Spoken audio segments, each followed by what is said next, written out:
fantasy sports coaches. This week of fantasy footy was a strange one. Some of the big name players had some shockers, and that would have hurt many coaches around Australia. G'day, everybody. My name is Tom, and I'm joined by my trusty co-host in Kerm, and we are ready to talk fantasy footy. We are here to deliver you another episode of Game Day Squads Aussie Rules Show. This will be for round 23. I have some timestamps down below in the description. If you are looking for something in particular, but just sit back, relax, and enjoy the ride. We're going to talk fantasy footy, all of that good stuff. Kerr, mate, how you going? Are you ready to go today? It's one of those rare Mondays where I've got the trifecta. We'll talk about it later on in the show. Okay. But to kick us off, the Suns lost, so that's not a good start to the trifecta. If you can see where this is going. But yeah, let's get stuck into it nonetheless. Yes, I am sorry about that. Me and Kerm are on good terms. There's no biff there, anything. Is what it is. Fantasy footy first and then footy after. But let's kick it straight off. We'll get into our team reviews and we'll flick over to my team, Kerm. Kerm, I've had a historic round. And I'll be honest with you. I didn't think I was going to have one. Let's just break it down. So this is my best performance for the year, clearly. I got 7th for the round. I scored 2,323 points, which for a round is quite low in comparison to the ones I've had prior. Previously, it's taken about 2,600 to win the week. You'll see later how much it was this week. So yes, everything was a little bit lower, but you got some performances like Josh Dunkley in my forward line going for 68 points. That was a stinker, mate. Yeah. Not very good. Sicily showed he was human this week. He finally came back to human form, wasn't scoring in the 200s, scored a respectable, I think it was 100 nearly on the dot. And then Errol getting clamped by Took Miller for just about Miller, 3 quarters. Bloody hell. That was rough to watch as well. But I do have something to confess, Kerm. We will get into our leaderboards later. I won't spoil anything in regards to that, but I was going to substitute. You can see I have a Luke Ryan there. I was going to substitute him for Hayden Young this week, and the difference of that would have been 10 points, and me finishing third would have been a third-place finish outright if I had made this one decision. So it got to game time. I was sitting there, and I was thinking, you know what? Luke Ryan's going to have a field day. They're going to kick long down the line. He's going to have 20 intercept marks, and he'll have the better matchup. That was not the case at all. So I do have to confess that does stink, Kerm.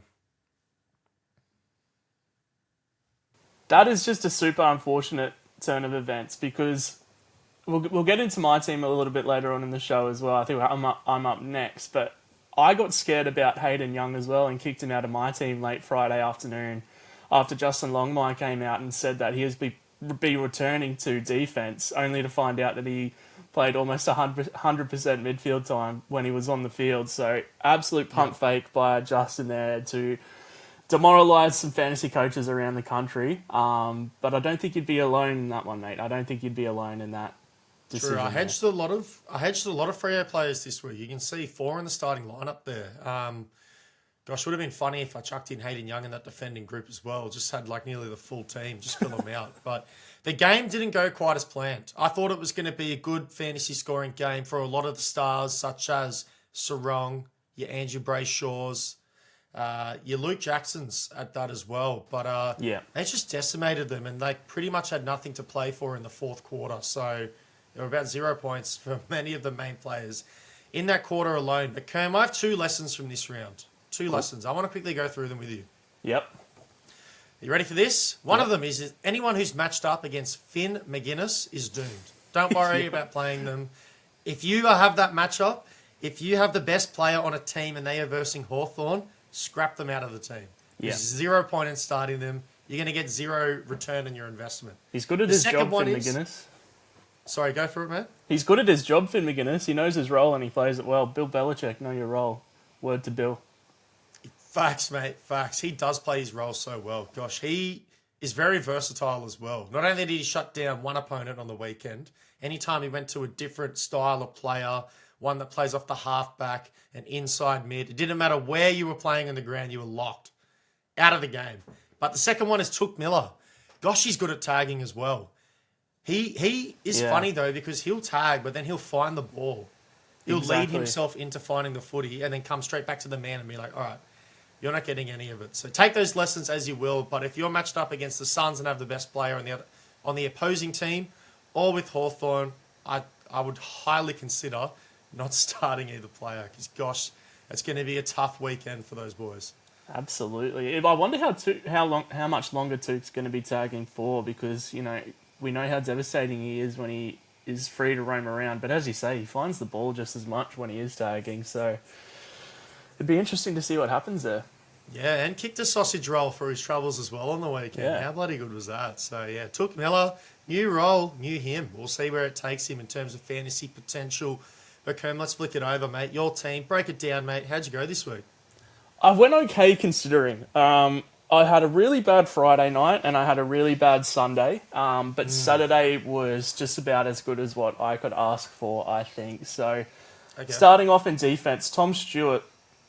He was the player I brought in for Hayden Young late with the news that he was going to be playing back in defense, and it didn't go as planned. Only 124 GDS fantasy points with a 1.4 multiplier. Left me licking my wounds a little bit in hindsight on the round, but we move on. I had James Sicily as well, as you said, just scraped over 100 after his, I think it was like 180 something last week. So yeah, he proved he is not an alien. My midfield group was going really, really good until you can see Tom Liberatore led with his head yesterday up against Connor Nash, left the ground early. He wasn't playing well up until that point anyway, so I'm not sure it was going to be an awesome score, but if he could break that 70-80 yesterday, it would have brought, we'll see the leaderboards again, but it would have brought me up the leaderboards even more. Really impressed with Matty Crouch in 2023. Yes.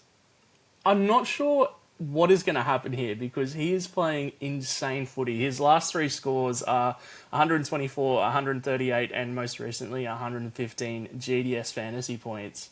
His round 22 score could have been absolutely ballistic. He had 25 handballs to his 8 kicks. So if he put it on his laces a few more times, it would have been an incredible score. But he is playing some really good footy. So I'm really interested to see what happens over the off-season with him.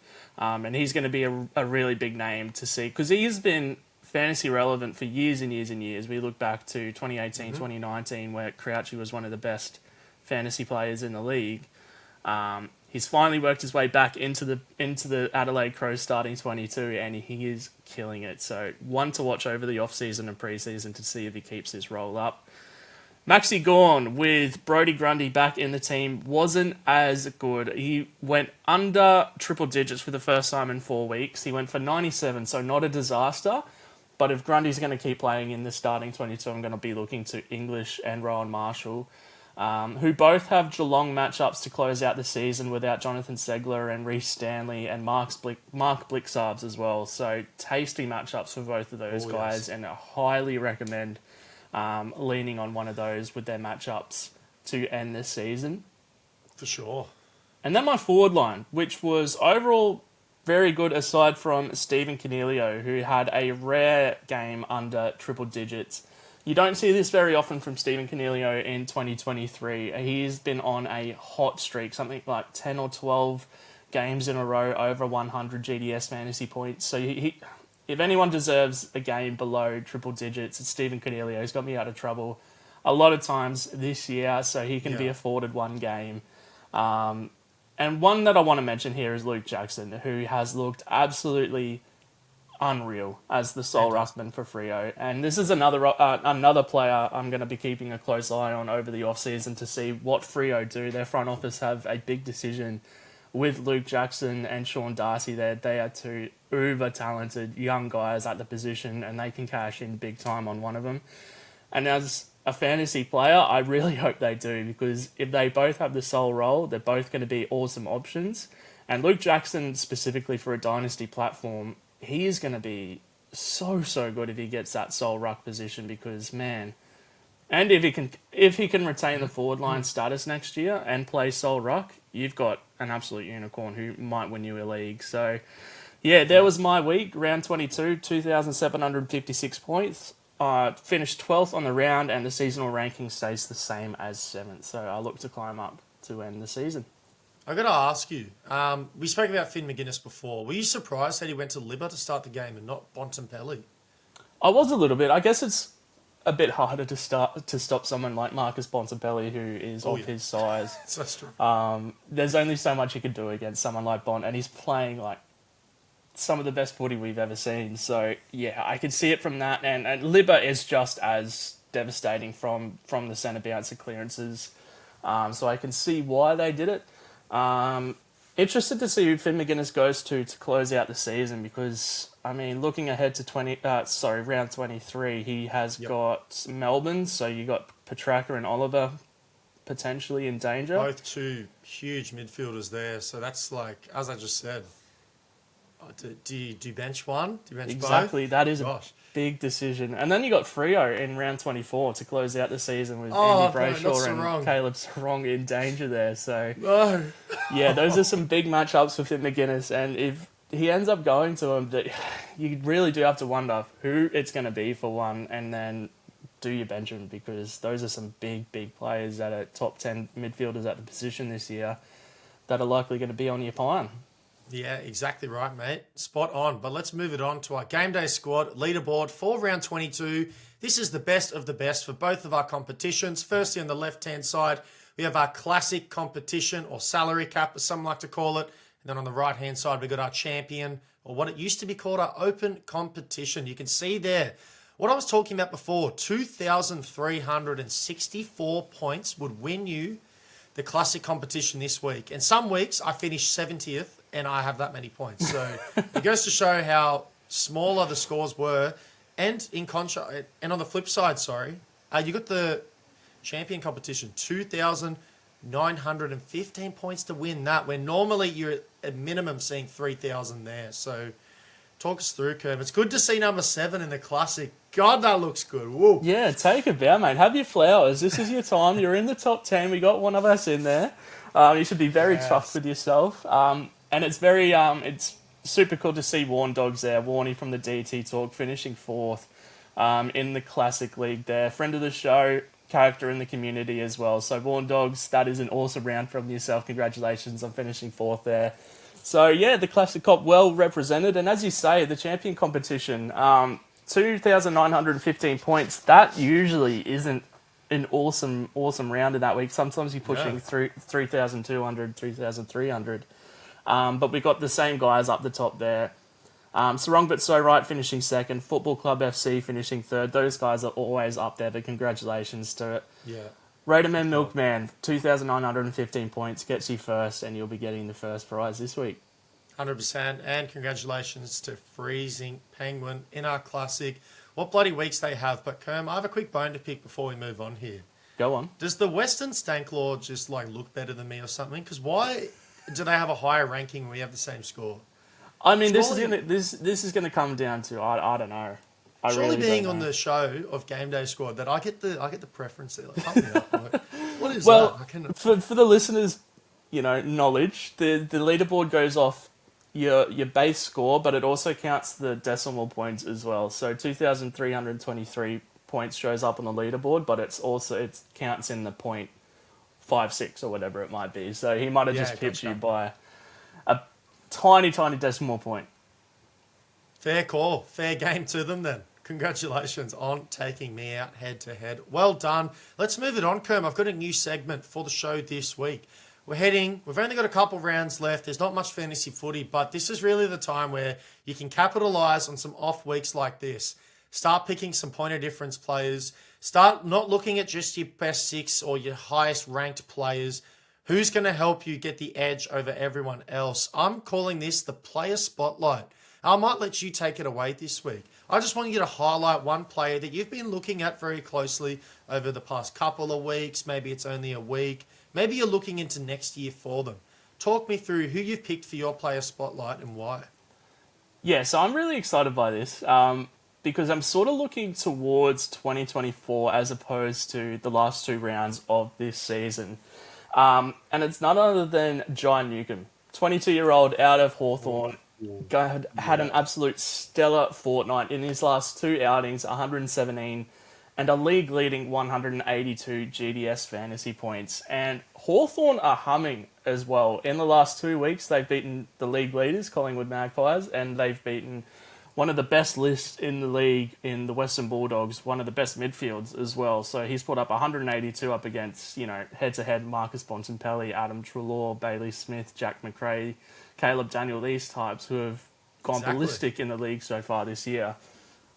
And I just think with John Newcombe, I mean, it's not the first time we've spoken about John Newcombe. He burst onto the scene last year in 2022, where he finished the league on 103 GDS fantasy points, and he's brought it up to 108 GDS fantasy points per game this year. And I think if Sam Mitchell is going to keep these Hawthorn Hawks humming and going on this trajectory where they're going to be, hopefully, if they bring it together, pushing for a top 8 spot, it's going to be led by the likes of John Newcombe, Dylan Moore, these types of characters, Connor Nash even, James Sicily, these types of guys who are going to push this club up into the top 8 areas. And if John Newcombe's going to do that, I can only see his fantasy value going up and up and up. I really think he can be a guy who can be that 115, 120 type GDS average operator. And if he can get to that at the age that he is, even at the back end of next year, you have an extremely good asset on your hands, because the way he goes about his footy is about the best in the league. He can score in a multitude of ways. He can impact the scoreboard, kicking, handballing, marking, and we know he loves a cuddle as well. So John Newcombe is super on my radar going into this off-season. I'm trying to buy as much stock as I can before the season ends and before he breaks out properly, because although 108 GDS fantasy points is a really, really good season from someone like John Newcombe in this Hawthorn team and at his age, to be a top 5, you've only got 5 midfield position slots in your GDS footy team. You need to be going to that 115, 120 type guy. And I think he's got the minerals to do it. So that's my player spotlight. Watch him for the back end of the year. He's got some tough matchups. So I wouldn't buy into that too much. But if Sam Mitchell sticks with these guys and he doesn't go to free agency, and John Newcombe, who is leading Hawthorn in CBA so far this year, I can't see how his value and average goes down. It is only going to go up. 100%. You know, one interesting fact or statistic, whatever you want to call it, I heard over the weekend, is that I'm fairly certain it's either already happened or it's literally about to, and it's almost a piece in the pudding. Like, John Newcombe has the most broken tackles in AFL history this season. Just put that into perspective. This guy only came into the league last year. Yeah. He's playing in, a really tough situation. We talk about North Melbourne, the midfielders there, like LDU, how they have it tough. So does John Newcombe. He's had it tough this year. They've got a lot of young people on that team, a lot of inexperienced players, not sure what to do under pressure. And he stood up above them all in that midfield and is just, leading from the front. And I love your point before is like, if they moving forward, you can see the form they're currently in. Obviously, they're looking at taking this recipe into 2024, and he's going to be the head of the helm. Like, I know Sicily's the captain of the team, but John Newcombe might just be their spiritual leader, and he might be the person that elevates them to a team that can make the finals. So I love your point. John Newcombe, what a bloody player he is. I can't wait for what he can produce in the near future, because I just love... You're just too right. Like, he's just such a special player. And, his career is only just getting started in my eyes. So yeah, that's such an interesting stat you brought up. I didn't know he had that broken tackles stat. That is, that's elite. That is... an all-time. Like, we're not even just talking about, like, for a rookie or for a second-year player. We're talking everyone who's ever played in the AFL, he's broken more tackles in a year. And you can think of some of the names and bulldozers that used to play in midfields. Like... that's a tough feat, and he's done it in a really tough situation. So, wow, kudos to him. What a bloody season he's having. Keep an eye on him. How about yours? Who you got? For sure. A little bit different mindset here. You're looking towards a future dynasty. I'm looking at a win now play. So, I'm just going to say it. This person is the hottest offender in AFL fantasy right now, and they're easily ranked number 1 over the past couple of rounds. And this is none other than Nick Newman from the Carlton Blues. Yeah, dude. So, He's practically turned into Sam Doherty 2.0. So Sam Doherty used to play off the halfback for the Carlton Blues and was in a quite a fruitful role where he would see, an abundance of fantasy points every single week. And now that Doherty's moved into the midfield because you've got the likes of Walsh and a couple of different injuries in that area and he's playing full-time there, Nick Newman's now capitalising on playing in that, just substituting straight in. And his skill set is allowing him to do this at an elite level. And might I just say, it could be better than what Sam Doherty was doing. So let me take you through the past 3 rounds, give you some statistics to give you perspective of why I'm saying this. So I'm going to give you all of these stats in average per game for the past 3 rounds. The first one being kicks at 23. Average of 23 kicks a game. That's already like an absurd amount of points for your fantasy team. Then we're going to go 9 handballs per game on top of that. We'll go 11 marks, 5 tackles, and then the biggest of them all, 159 game day squad fantasy point average, and that is without a multiplier. So if you chuck a silver on that, chuck a gold on that, mate, you are going to the moon. So just talk. I saw you had Nick Newman in your starting lineup this week. I bought into the hype as well. I had him in my starting lineup this week. Is this now a set and forget type of player for the remainder of the year, irregardless of matchup?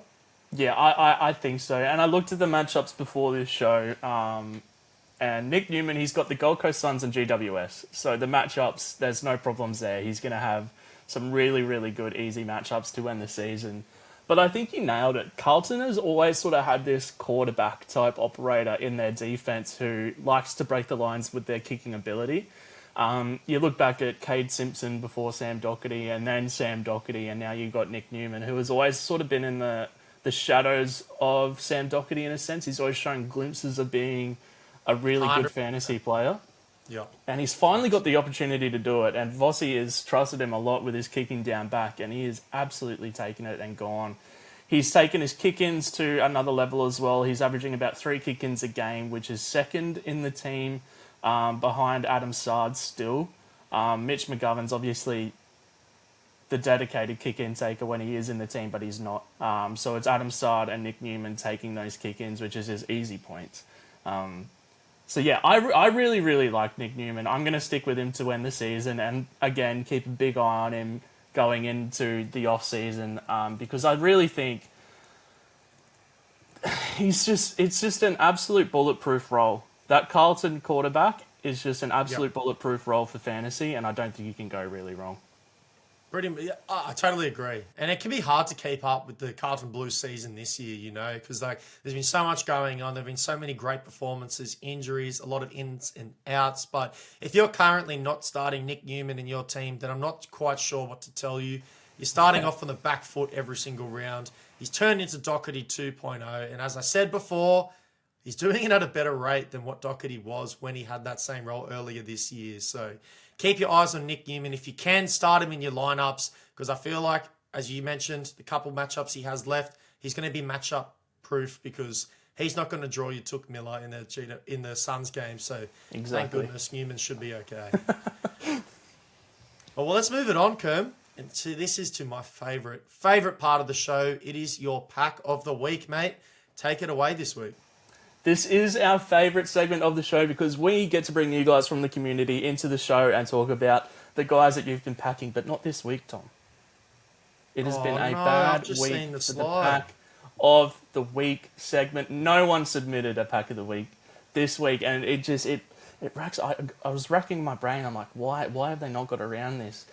I don't know. I need the community to step up. We've got 2 weeks left.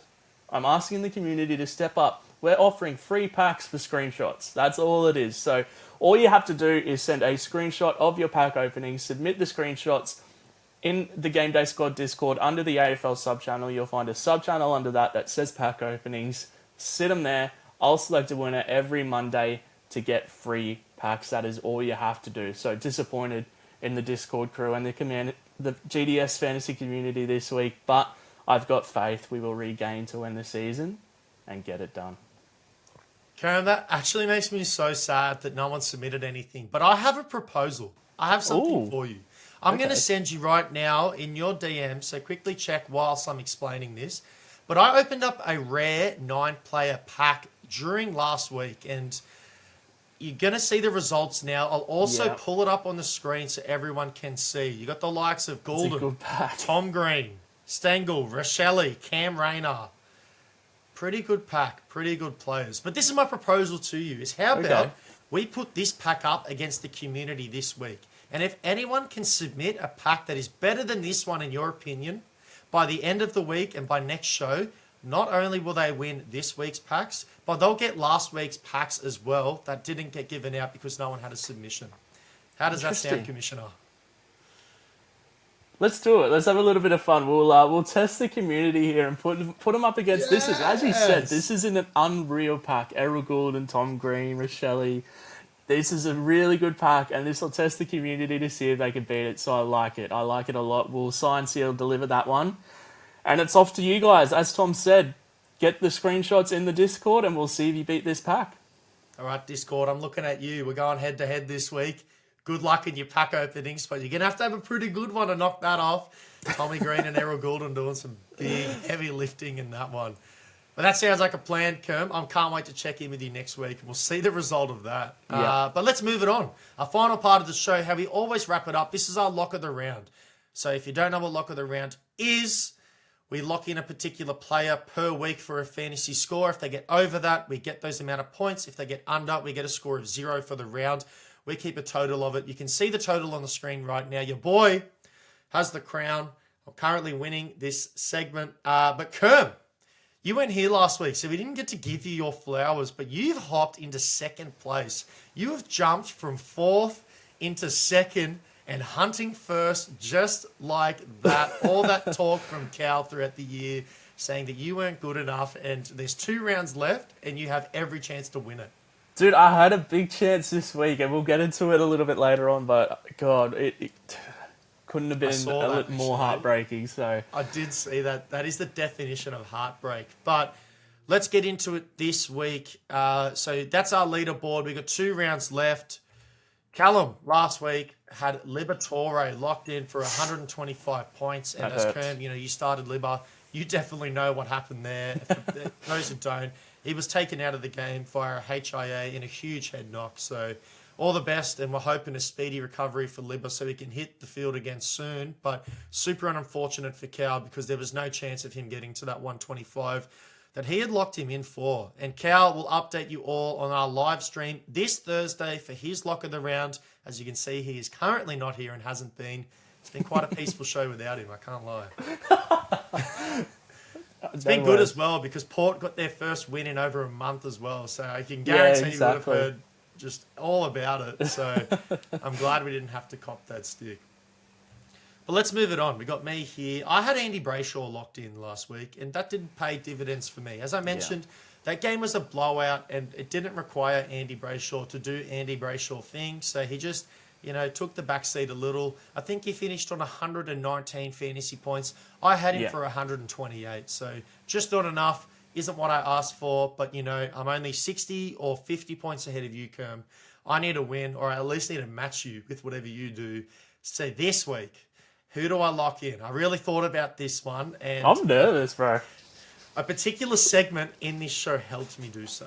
I spoke about someone being the hottest player in the league, and I feel like it would be silly for me to make that claim, such a bold claim, and then not double down with my statements. So what I'm doing, I'm going Nick Newman, and I'm not going to play it safe. I have particular standards that I like to uphold. Unlike some others on the show, I'm not pointing fingers, but I'll just make it known. I'm going 133 fantasy points. I want him on that higher side. Give me 133 for Nick Newman. 3-round average is about 145. So, form says this should be very possible and doable, but Against the We'll Suns see as how well. it That's a goes. good matchup. we'll see how it goes. I'm going big here, Kerm. I'm excited for the end of the year, and I thought, go big or go home and get out of here. So that's what Well, I'm I think if you... it's mathematically impossible. If you hit this week, you win. So you've gone big or gone home. I don't think so because as long as you got 2 in a row, because I could lose next week and then choke on the final week. But Yeah, I'll have to guess go big though. I'll have to go if- big. if I go from here on out without making an incorrect pick, I've locked it no matter what. Yeah. Especially with the scores I put in. Like, there's no chance. Oh, that's such a good pick. That's so Howie annoying. Kerr are getting me. So that's my lock of the round. I won't make it too big of a fuss of it. I'm hoping it's going to be good, but I'm excited. But let's move on, Kerm, because I want you to first of all explain last week, because I saw what happened. Absolute heartbreak. And then go into this week, your strategy, who you're going to go for. Yeah, so I had Hayden Young last week selected for, and this was before the Justin Lamaya interview late on Thursday, Friday. I locked him in for 118 GDS fantasy points, and he went on and scored 117. Absolute heartbreak central here at the Kermies HQ. I didn't know how to react, to be honest. It was just a mixture of sadness. You know, it was so close. I could have had that pole position heading into the final two rounds. Exactly. You've gone Nick Newman, which is a fantastic pick. So everything is not coming up Millhouse for Kermy. So I need just... I don't want to go big. I still think I just need some runs on the board. And for me, it's still a little bit risky, this. I'm going into next week now. I'm trying to put Hayden Young in the past. I don't want to think about it anymore. It's kept me up at night. I don't like it. Adam Treloar is my pick going into round 23. Now, a bit of this is leaning on whether Tom Liberatore is going to be out or not. I don't wish that Tom Liberatore is out, of course. I don't wish that upon anybody. But if Adam Treloar goes into that second on the midfield depth chart for the Western Bulldogs, I mean, he's going ballistic for CBAs right now. I think he had something stupid like 90% last week. And he faces the West Coast Eagles, which I thought when I picked this...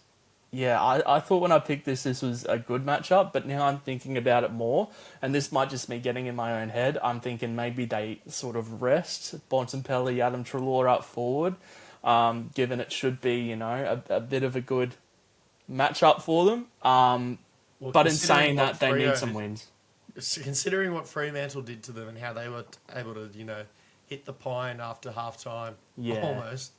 I agree with you, but it can go either way. If somehow West Coast can stay in the game, it's going to force them to stay in the midfield. And gosh, you know how skillful Treloar is. And I do agree in terms of, like, when looking on the weekend when Libba went out, other than Bontempelli, Treloar was in that midfield the most. Yeah. So he should be next man up in terms of getting those CBAs, getting that role, and getting his hands on the footy. So what's the points, though? Did you confirm that, sorry? What are you locking him in for? I know... You know, you got to stick in this. How are we feeling? How good are we feeling about it?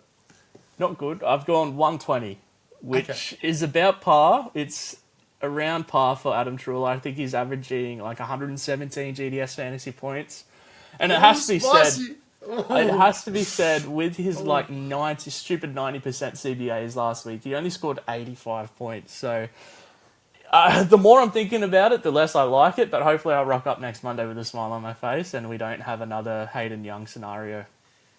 Oh, goodness. Wow, that is a huge pick. I like the thought process. You can definitely tell that you had to sit down and sort of piece this one together, but it is a bit like that, Kerm. Thought about it in the shower for a long time. One of those ones, shower thoughts. Couple shower thoughts, maybe over a coffee, over dinner last night as well. He's like... looking out into the abyss of space, thinking, can Treloar do this for me? Hopefully he can, mate. Fingers crossed. Well, that's going to wrap us up for another episode of Game Day Squad's Aussie Rules Show. This was for round 23. Thank you so much if you have made it this far in the video. And as I did mention before, we do a live stream every single Thursday at 5:45 Eastern Time. We do have a special guest this week. I might not announce that yet. I'll let that sit. We'll announce that in our Discord. So if you're not a part of the Discord and you want to know who our guest is, get down below in the description. We have a link to our Discord. It is free to join, so why not? And it's the best place to talk fantasy footy with other Game Day Squad coaches about who's going to be starting Newman, who's going to be starting your Treloars, and maybe some other players that we haven't mentioned in this show. So thank you so much for making it this far in the video. Subscribe and like the video if you have. And we'll catch you all in the next one.